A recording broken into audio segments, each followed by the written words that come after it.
What's up, my comic comrades? Today we're continuing our complete story series from Tom Taylor's DCeased run, this time with the full DCeased Unkillables 3-issue tie-in series. The miniseries fills us in on what's happening with a group of DC anti-heroes and villains during the timeline of the first DCeased title. I'm talking about Deathstroke, Red Hood, Lady Shiva, Solomon Grundy, and more. So if you haven't watched our episode on the original DCeased 6-issue miniseries, you could check that out right here. But now let's jump into the DCeased Unkillables issue 1. The issue starts off in Kentucky, day 1 of the anti-life virus, and gives Deathstroke's perspective on things. We learn that he was paid $9 million to go there and kill the bastards who set fire to a few churches. So Deathstroke rings the doorbell where these men are hiding, and as he does so, someone jumps out of the 3rd floor window, and when the dude lands, gets back up and starts running on his shattered leg. So Deathstroke put a bullet through his head, while thinking to himself, I haven't seen a lot of people keep trying to run on broken legs. Right after this, the front door slams open and a bunch of men come running out. So Deathstroke goes inside to see what the heck is going on. And when he does so, he's confronted by a bunch of zombie Nazis. So Deathstroke does what he does best, and that is kill lots of people until his phone rings, and when he grabs it and picks it up, he gets infected with the anti-life technovirus, as the virus is transferred by looking at any screen linked to the internet, hence technovirus, or the obvious scratch or bite. So Slade starts clawing his face apart, as that's what the virus makes you do. And then the comic says, and that was the end of his story. At least it should have been, but Slade was different,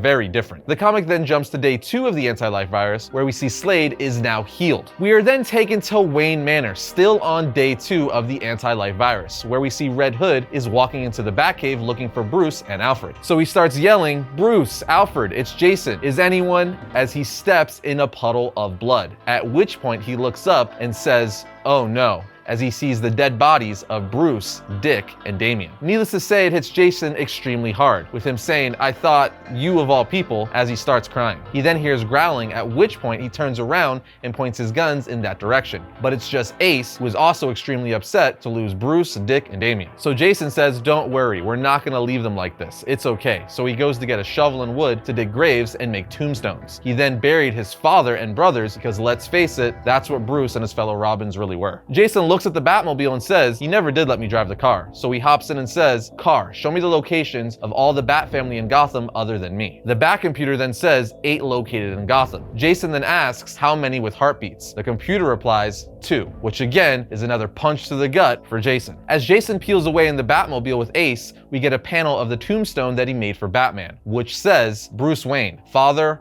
mentor, bastard, Batman. We are then taken to Rose Wilson, aka Ravenger, aka Deathstroke's daughter, where we see that she's hiding in her apartment building and everyone on the ground floor is infected. She's hiding in her apartment because she's a precog and is having visions of opening the door, at which point a bunch of zombies come in and tear her apart. But her father is talking to her on a walkie saying, take the fire escape to the top floor, get to the roof, bring every weapon you can carry, to which Rose says, but I'll be stuck on the roof. And Slade says, you won't be stuck. Go. So she suits up and goes to the roof and sees a ladder hanging from a helicopter that her dad's flying. But out of nowhere, Man-Bat comes flying through the cockpit windshield, biting Slade in the arm, which causes the helicopter to crash on the roof, all while Rose looks on. And when Slade gets out of the wreckage, Rose says, I'm sorry, Dad, and stabs him through the chest, to which he says, ow. It's here we find out that his healing factor reverses whatever the hell the virus is. Moments after this, Mirror Master shows up near some broken glass and is like, don't shoot, it's 7 years bad luck. And frankly, I don't want to see what bad luck looks like on top of an undead apocalypse. He then goes on to say, Vandal Savage sent me to find you with an offer. I could probably extend it to your daughter as well. So of course, they ultimately follow him. Mirror Master then takes them to a secret island off the coast somewhere, where they meet up with Savage, Solomon Grundy, the Creeper, Cheetah, Captain Cold, Lady Shiva, Bane, and Deadshot. Savage then tells Deathstroke everyone here has been selected for a reason. Like Creeper can heal and survive almost anything. I suspect he can purge the virus from his system. The heroes are going to fail. They are not ruthless enough to survive. I am over 50,000 years old. This is not the first extinction event I have faced. We're going to inherit whatever is left on the planet when this is done. We are then taken back to Gotham, where Cassandra Cain Batgirl, James Gordon, and Bullock are holding off a crap ton of the infected. But before they can lock themselves in a cell block, Harvey gets scratched on the face and infected. As he starts to turn, Cassandra Cain breaks his neck, putting him out of his misery. In any case, at this moment, Jason Todd breaks through the wall with the Batmobile, and Gordon says, "Batman," and Jason says, "No, not Batman. Get in the car." He then tells Gordon and Cassandra that his plan is to get the hell out of Gotham. Gordon's like, "My daughter's out there." Jason says, "No, Jim, I'm sorry, she isn't." And he's like, "What are you talking about?" Jason then says, "Car, show heart monitor for Barbara Gordon." At which point they all just see a flat line on the car's monitor. Gordon's like, "What is this? Why do you have a monitor on my daughter?" Jason then takes off his helmet and Cassandra takes off her cowl and reveal to Gordon who they really are. At which point Gordon starts putting all the pieces together. Jason then tells Gordon and Cassandra we're the only 3 left in Gotham. Gordon asks, why am I being monitored? Jason answers saying Batman was terrible at expressing anything with words and had absolutely no consideration for personal boundaries, but he violated your trust and secretly monitored you for a reason. Bruce thought of you as family, Jim. Jim then says, but the equipment could be wrong. Take me to my daughter's location. So Jason does, and Jim is forced to look at the truth. His daughter is dead. In any case, Jason finds Joker's dead body alongside Batgirl's and the rest of the birds of prey and says, it should have been me. I should have been the one to kill him. Cassandra then says, move, it's not safe. Jason replies, one thing first, and we see on the next panel that he straps the Joker's corpse to the front of the Batmobile, to which Gordon says, seriously, this is really messed up. And Jason says, it's an apocalypse, don't judge me. Red Hood and the gang then head to Bloodhaven, where we see that everyone is also infected. There, Jason says, it's Bloodhaven, so an undead virus is almost an improvement. In any case, they see there's orphans trapped inside of an orphanage. So of course, Jason uses the Batmobile, Joker hood ornament and all, to bust through the horde of the infected and into the orphanage. All 3 of them get out the car and say, it's all right, we are the good guys. Gordon then says to Jason, you want to remove the corpse of the psychotic clown from the hood of the car? And Jason just replies, yeah. After this, Jim introduces himself to the kids saying, my name is Jim, I'm a policeman. These 2 are superheroes, Batgirl and Robin. But Jason doesn't take too well to being called Robin. Jason then sees metal bars bent around 2 door handles holding the horde back from the children and asks who did this. And the little girl says she reinforced it, then she went away and never came back. And another kid says, are you gonna go away too? Jason replies, we'll get you through this. Orphans have to stick together. And the comic ends. And at the beginning of issue 2, we learn that 3 weeks have passed and they've started to grow comfortable and complacent. But Jason tells Gordon, we need to do something. It's time to talk about the undead elephant in the room. Gordon replies, they're no threat to us while they're locked in there. He follows that up by saying, what do you propose we do, Jason? Do you want to open the doors and just blaze away? Can you really do that? They're caregivers and children. At this point, Cassandra Cain tells both of them, the radio. They then hear Lois Lane on the radio telling anyone who could hear them that there's 2 sanctuaries for the non-infected, the island of Themyscira and Poison Ivy's jungle in Gotham. Lois Lane also says her and several heroes are leaving Earth within 2 hours and they invite anyone who can join them. Anyway, Jason and Cassandra say, Gordon, a jungle in Gotham, we could make it. He replies, we might be able to, but there's no way the 3 of us can safely get all those children to another city. So no, we stay here, we defend, and say nothing. We don't tell them their heroes are leaving them behind. We are then taken to Vandal Savage's hideout, where we see Vandal Savage's Unkillables wait out the apocalypse. While here, we see that Lady Shiva asked Mirror Master for his services, which entails him finding and taking her to her daughter, Cassandra Cain. So he does so via a mirror located inside of the orphanage that Cassandra's at. Long story short, she was like, you're coming with me, and Cassandra says, not unless the kids come too. Obviously, Lady Shiva was like, that's not gonna happen, which causes the 2 of them to fight. A fight where Jason Todd comes to help, but quickly gets laid out, as Shiva is one of the top 3 fighters in the DC universe. Anyway, she also lays out her daughter and says, I offered you a chance, because you're family. Goodbye, daughter. We are then taken back to Vandal Savage's island or pyramid, where we see Savage ask Deathstroke to accompany him somewhere privately. Savage then takes him to a room where Solomon Grundy is experimenting on the Creeper, who, by the way, doesn't seem to be affected in the least that his organs are being poked and prodded while tied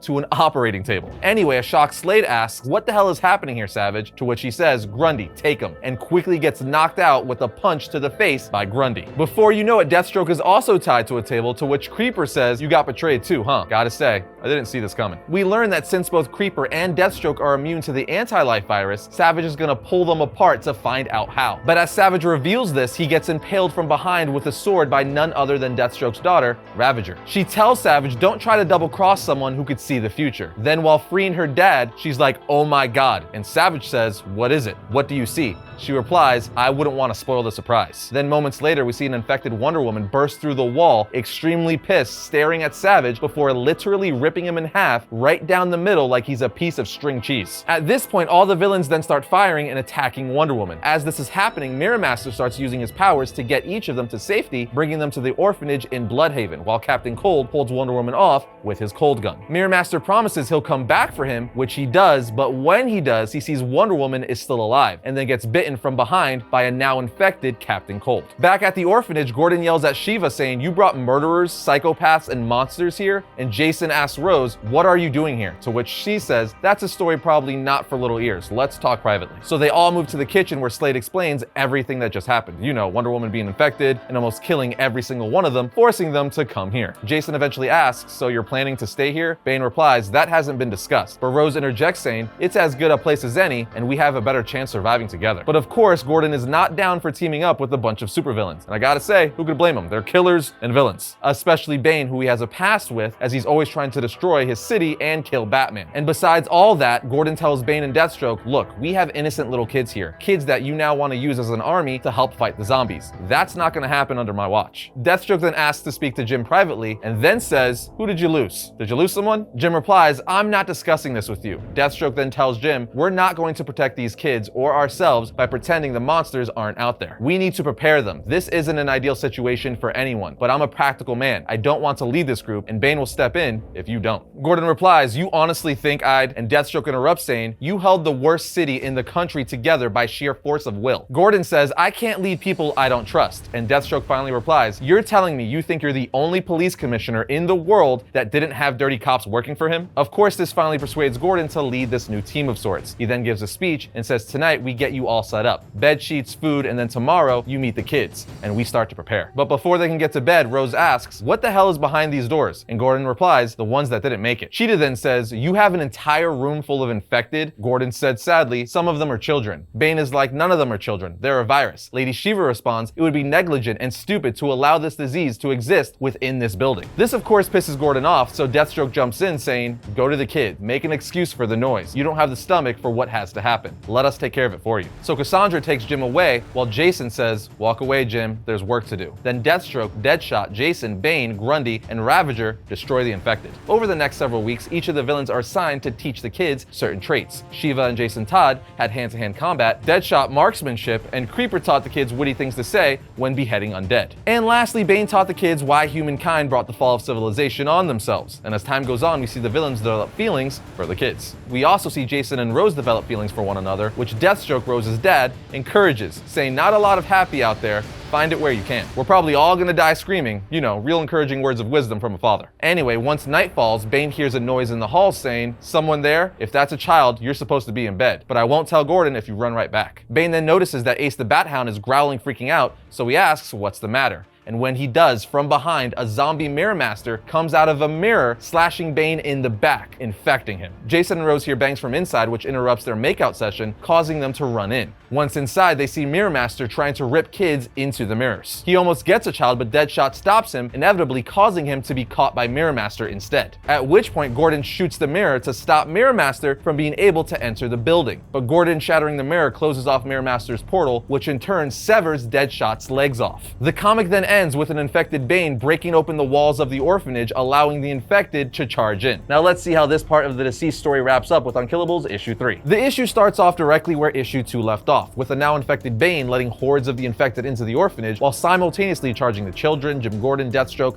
and the rest of the non-infected. Gordon then yells, "Inside" to everyone, with Slade following up with, "Stay away from the windows and mirrors," because remember from last issue, Mirror Master is now infected and has been teleporting via the mirrors to kill people. And as an infected Bane is charging in to tear people apart, a very Grey Hulk looking Solomon Grundy jumps in to stop him. Because as the comic says, Bane isn't humanly strong, but Solomon Grundy was a whole nother thing. And Grundy proves so by literally grabbing Bane's head and ripping it off with one hand. We're only 2 pages in and Bane already got his head ripped off. This is gonna be fun. Anyway, after this, Grundy proceeds to chuck Bane's decapitated head at the zombie horde, to which Creeper says, "Oh whoa, that's the first headbutt I've seen without a body behind it." Grundy then proceeds to hold off the horde from flooding the orphanage because, well, he's incredibly strong, but also he's dead being a reanimated corpse, so he could handle more than most. Anyway, the orphans, who have now been trained by the villains, are all about taking on the infected horde. But Gordon's like, "Fall back." And Slade says, "Yeah, don't risk your life for a dead man." Gordon tells everyone we have to get to the corridor and then get the kids and everyone on the bus. Rose, aka Ravenger, says, "We'll be sitting ducks out there on the road." "And where are we gonna go?" And Gordon replies, "The Gotham jungle." Red Hood then jumps in saying, "The heroes left, Jim. You honestly think a sanctuary is still there?" Gordon just looks at him and says, "You have another option?" So they all load the buses with the Batmobile leading the charge, breaking out of the orphanage. Also, it's pretty awesome that the school buses are all zombie apocalypse Mad Maxed out with spikes and battering rams in the front of them. They then continue to make the drive to the Gotham jungle, but of course not without some hiccups, because out of nowhere an infected Mirror Master teleports in via a mirror inside one of the buses, slashing Deathstroke in the face with his hand. But remember, Deathstroke is immune to the anti-life virus because of his healing factor. But Deathstroke is not who we're worried about, because seconds later Mirror Master starts coming in through the passenger windows, pulling kids through. Solomon Grundy's all like, "No, take children," and starts smashing the windows, and one of the girls, Letty, follows suit with a baseball bat. And when Mirror Master comes in through another window, once again pulling a girl named Matilda through by the hair, Cheetah moves in so quick, she's able to put her claws straight through Mirror Master's head, killing him and saving the girl. Jason then calls into Bus 1 asking, "Is everyone okay?" Slade responds, "It was Mirror Master. He's down." And Gordon jumps in sadly saying, "But we lost a couple of kids." Anyway, both Rose and Jason are extremely sad about this, and Jason says, "Jim, I'm sorry, but we're almost home. I can see it. I could see the garden." But when they arrive, they're shocked to see a whole lot of undead. Jason then says, "That many blighted ones? There's definitely people alive in the garden." Rose asks, "How are we gonna get in?" Jason's like, "We go through them," and starts running over the infected with the Batmobile. We literally see the bat tires of the Batmobile crushing zombies. An alarm then goes off inside the Batmobile, with Rose asking, "What's that?" And Jason says, "An alarm." She replies, "Maybe it's a good alarm," to which Jason responds, "Batman would never install a good alarm." Jason goes on to say, "It's radar, something low, coming fast." Rose tells him, "Jason, I could see the future. I know it's coming. Seatbelt." Jason then tells Rose a missile isn't even gonna dent this car, and she just yells at him, "Seatbelt." On the next page, we see something huge hit the front end of the Batmobile, destroying it and causing it to flip over. And on the page after that, we see it's an infected Wonder Woman once again, with the caption saying, "Superpowered death has come for us." At this point, Wonder Woman's archenemy Cheetah has had enough. She then runs out of the bus, charging Wonder Woman, trying to take her down once and for all. But Slade tells Creeper that Cheetah can't stop the Amazon by herself. So Creeper says, "I guess I'm taking on an undead goddess." And as he's walking out of the bus, Solomon Grundy says, "Not by self. Tree lobsters." Anyway, Solomon Grundy and Creeper then proceed to take on Wonder Woman. Meanwhile, Slade tells Gordon to get everyone else on the other bus, that he needs this one to clear a path for the rest of them, and that he has to get Rose. And she may not like him all that much, but that's entirely his fault. Gordon tells him, "I'm coming with you. That's Batman's son in there, and you might need help with your girl. We've lost enough kids, Slade." Meanwhile, Lady Shiva was listening in from the other bus saying, "Don't be idiotic. You can't risk everything for one person." Which soon becomes extremely ironic, as right after this, she gets off the bus telling all the kids to stay where they are, while she goes to save her daughter Cassandra from the zombie horde. But unfortunately, she gets infected in the process. Cassandra then looked at her with tears in her eyes saying, "Mother," and she replies, "It's over, Cassandra.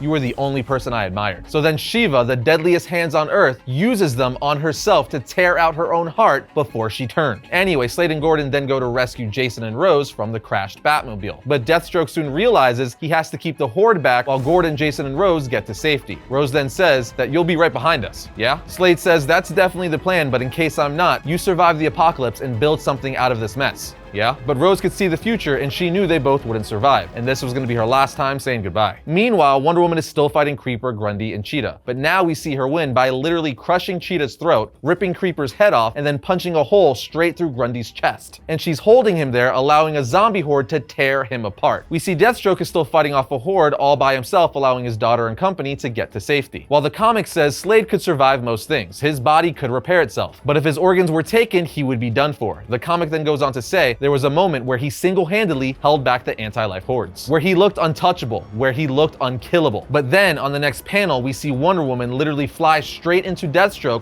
full speed, causing him to explode everywhere, with a caption saying Deathstroke was just gone. She left nothing of him to repair. Wonder Woman then turned on the rest of them by picking up the bus that Cassandra and the rest of the orphans resided in and flying it into the air, and when she was high enough, she let it go. But as we see the kids' faces of terror moments away from their death, we see lightning hit the bus midair with the word Shazam. And on the next page, we see it's Mary Marvel. That's right, Mary Marvel was one of the orphans the whole time. She's actually the mysterious superhero that saved the kids back in issue 1 of this miniseries, which is amazing because the big thing with that is that the orphans didn't know who the hero was. They just knew she saved them, reinforced the doors, barricaded the windows, and brought them all food. And then she just went away and never came back. This also makes all the sense in the world because in issue 2 of the series, we saw one of the infected orphans was Billy Batson, and the villains in Red Hood were forced to kill him. Anyway, Mary's like, I shouldn't have said the word. I know it, but I couldn't just let them die. I saw Billy Batson's eyes when the virus took hold of him. I was the one who locked them away. And the kids were like, Mary, you were the hero that helped us.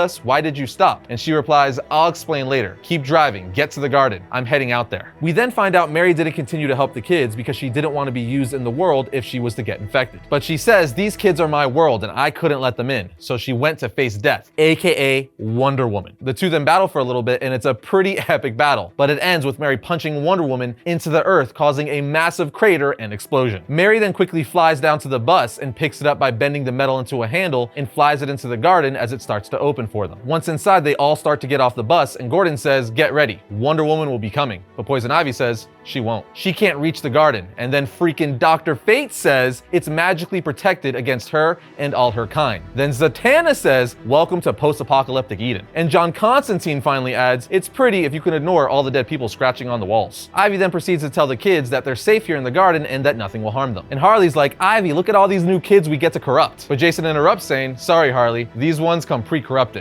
by the best, as they look at stone memorials of the villains that died protecting them, with a plaque that says, villains, saviors, family, tree lobsters. And that wraps up our complete story overview for DCeased Unkillables, and sets up nicely for the next part of the full story with DCeased Dead Planet, which will be dropping in a week or two, so keep an eye out for that one. Other than that, hit us with your favorite moments from the Unkillables miniseries in the comments below, and we'll see you next time when I talk about all things comics.